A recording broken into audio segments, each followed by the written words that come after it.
kannst gern tun. Du kannst dich selber umarmen, das finde ich richtig schön. Ja. Da ist keine andere Frau dabei. Das ist ganz in Ordnung. Ich würde sagen, das ist Platz 1. So. Was ist denn das? Nein, keine Ahnung. Also Nein, das ist so du umarmst jemanden, der aber nur so dort stehen bleibt. Und so also, denkt, du bist der andere, du bist der, der Ja, auch nur so da steht. Gell? Aber nein, aber ja, sagen wir mal 5, weil du tust ja nichts, gell? Ja, genau. Du kannst dann wegschubsen. Gruppenumarmung, das ist was für die, da die sagen. Zwar, Genau, total. das ist voll Ich in stehe Ordnung. voll auf Gruppen. Backhack. Nein, Mann. Nee. Also das hat so was Beziehungsmäßiges. Ja, Hallo? dafür geht so eine Frau hier und umarmst so von hinten. Das darfst du niemals tun. Das ist schön, dass ich das weiß, gell? Ja.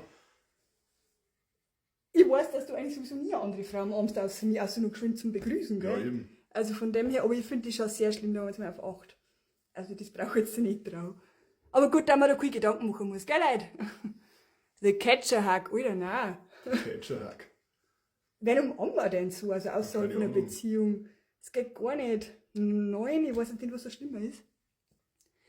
Nein, Mann, 10. Da hat er mir am Tee umgelangt, oder du auch nicht.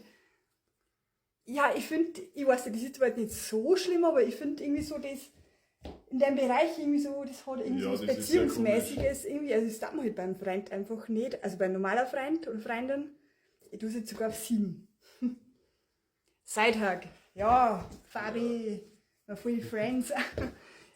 Ja, das ist okay. Das ist okay. Gell? Ja. Kannst du merken.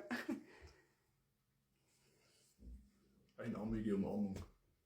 Nicht so schlimm. Ja, das finde ich auch okay. Classic Hack. Das ist auch voll okay. Mhm.